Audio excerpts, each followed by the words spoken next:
City India News Telugu. Welcome to City India News. Mahabub Nagar జిల్లాలో నేడు Bharatiya Janata party కార్యాలయంలో జాతీయ ఉపాధ్యక్షురాలు మాజీ మంత్రి డీకే అరుణ మీడియా సమావేశం నిర్వహించారు. ఈ సమావేశంలో మాజీ మంత్రి డీకే అరుణ మాట్లాడుతూ కాంగ్రెస్ పార్టీ ఎన్నికల్లో చెప్పిన 6 గ్యారంటీలను ఇస్తామని చెప్పి ఓట్లు వేయించుకుని అధికారంలోకి వచ్చాక గ్యారంటీలపై ఎన్నో కండిషన్లు పెడుతూ ప్రజలకు తికమక పెడుతున్నారని బీజేపీ మాజీ మంత్రి డీకే అరుణ ప్రశ్నించారు. బీజేపీ కార్యాలయంలో ఏర్పాటు చేసిన విలేకరుల సమావేశంలో డీకే అరుణ మాట్లాడుతూ కేసీఆర్ లాగే ఈ ప్రభుత్వం ప్రజలను మోసం చేస్తుందని, ఇచ్చిన 6 గ్యారంటీలకు ఎలాంటి కండిషన్లు లేకుండానే అమలు చేయాలని, పాలమూరులో పెండింగ్ ప్రాజెక్టులు కాంగ్రెస్ పార్టీ పూర్తి బాధ్యతగా ఉందని, గతంలో కేసీఆర్ మోసం చేసినట్టు ప్రజలను మోసం చేయదని హితవు పలికారు. ఈ కార్యక్రమంలో బీజేపీ రాష్ట్ర కోశాధికారి శాంతికుమార్, జిల్లా అధ్యక్షుడు వీర బ్రహ్మచారి తదితర నాయకులు కార్యకర్తలు పాల్గొన్నారు. పోరాటాలు చేస్తే ఈ రోజు ఆ వ్యతిరేకమైన ఓటు కాంగ్రెస్ పార్టీ లబ్ధి జరిగింది తప్ప ఈ రోజు కాంగ్రెస్ పార్టీ వచ్చినటువంటి మెజారిటీని చూసుకుంటే కూడా నామమాత్రమైనటువంటి మెజారిటీలోనే అధికారంలోకి వచ్చింది. 6 గ్యారంటీల పేరుతో 6 గ్యారంటీలు అని చెప్తున్నారు కానీ అనేక గ్యారంటీలు ఇచ్చినారు వాళ్ళు. దాన్ని పేరు మాత్రమే 6 గ్యారంటీలు, దానికి అనేక గ్యారంటీలు ఇచ్చి ప్రజలను మరి కేసీఆర్ అయితే ఏ విధంగా మోసం చేసిండో అదే విధంగా వీళ్ళు అనేక గ్యారంటీలు ఇచ్చినారు. ఈరోజు ఈ గ్యారంటీలు అమలు చేయడం విషయంలో, అమలు చేసే విషయంలో మళ్ళీ వీళ్ళు గైడ్ లైన్స్ పేరిట లేదా ఇంకొక పేరిట ఇంకో గైడ్ లైన్స్ అని లేదా వీళ్ళు అర్హులని అర్హతగాలని వాళ్ళు ఎలక్షన్ల ముందు ఇచ్చినటువంటి మాటకు కట్టుబడి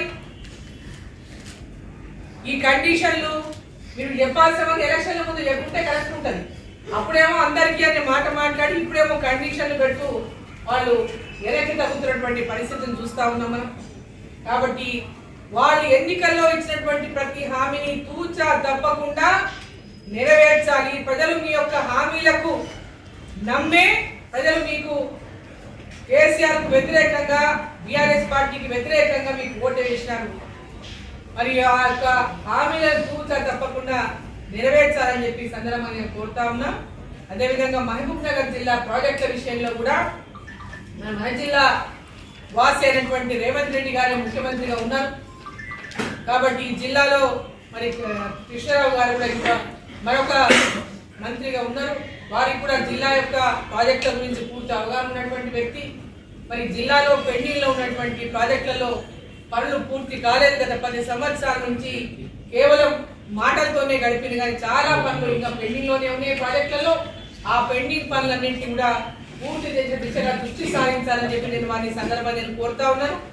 అదేవిధంగా పెండింగ్లో ఉన్నటువంటి మరి గట్టు లిఫ్ట్ కానీ, తుమ్మిళ్ళ లిఫ్ట్ కానీ వాటిపైన కూడా దృష్టి సారించి వాటిని కూడా వెంబడే పూర్తి చేయించే దిశగా మరి వారు సహకరించాలి ఈ యొక్క పాలమూరు జిల్లాకు అని చెప్పి ఆ ప్రాజెక్టును పూర్తి చేయాలని చెప్పి సందర్భంగా నేను కోరుతా ఉన్నా.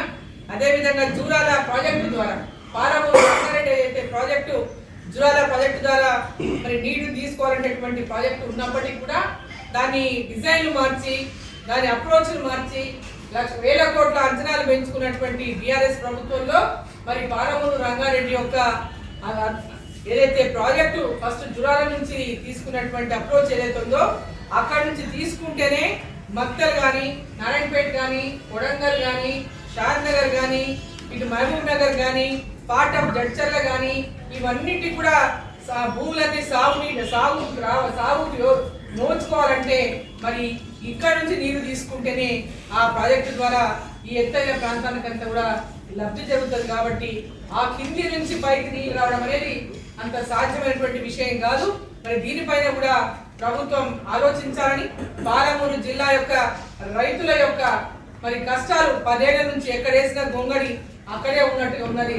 కాబట్టి దీనిపైన కూడా దృష్టి సారించి మరి పాలమూరు రంగారెడ్డిని అటు కల్వకుర్తి ఆ యొక్క ఏరియాలో పరిమితం చేసి ఆ ప్రాంతానికంతా కూడా సాగునీరు అందించి ఇక్కడ నుంచి మరి మిగతా ప్రాంతానికంతా కూడా జూరాల వాటర్ ద్వారా మరి నీరు అందించేటటువంటి విధంగా మరి ప్రయత్నం ఆ విధమైనటువంటి ప్రణాళికను సిద్ధం చేయించి వాటిని మీద దృష్టి సారించాలని చెప్పి నేను వారిని ఈ సందర్భాన్ని నేను కోరుతా ఉన్నా.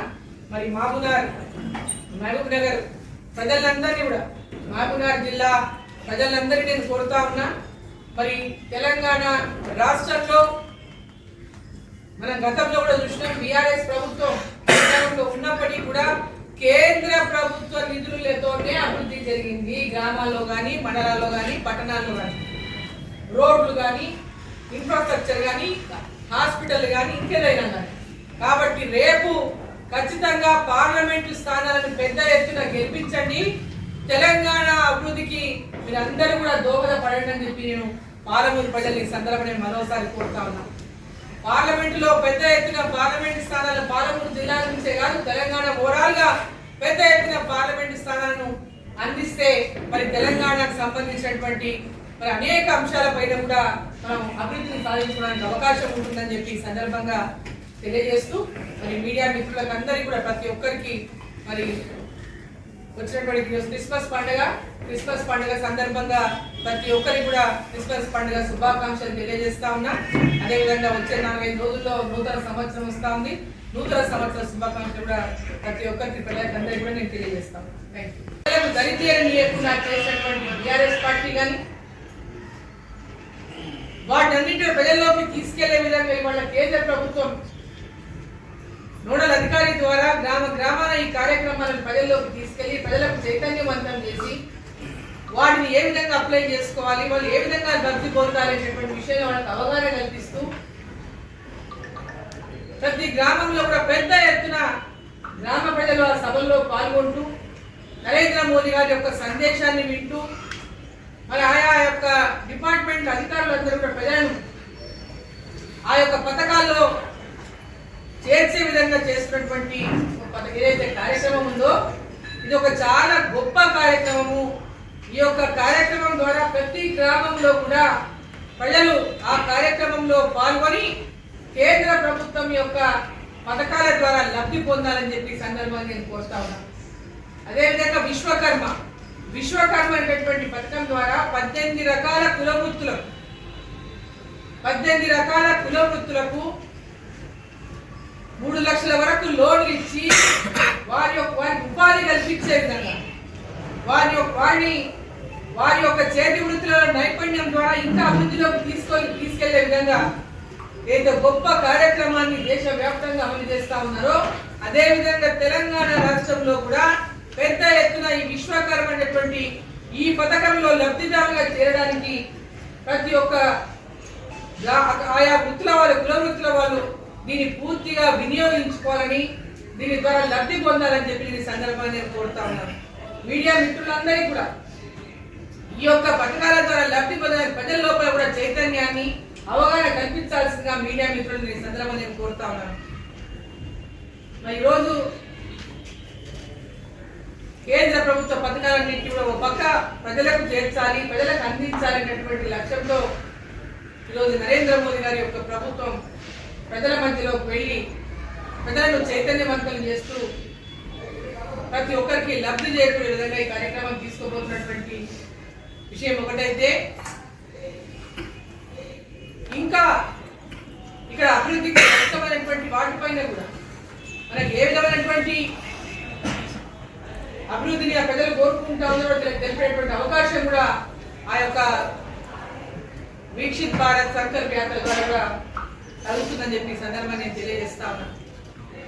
మరి ఈరోజు తెలంగాణ రాష్ట్రంలో రేపు మన పార్లమెంట్ ఎన్నికలు దేశవ్యాప్తంగా 2020లో రాబోతున్నాయి. తెలంగాణ రాష్ట్రంలో కూడా భారతీయ జనతా పార్టీ మెజారిటీ స్థానాలను గెలుచుకుంటుందని, ప్రతి ఒక్కరూ నరేంద్ర మోదీ గారు కేంద్రంలో ఉండాలని ప్రజలు భావిస్తా ఉన్నారు. ఎక్కడ చూసినా ప్రజల్లో ఇదే చర్చ జరుగుతూ ఉంది.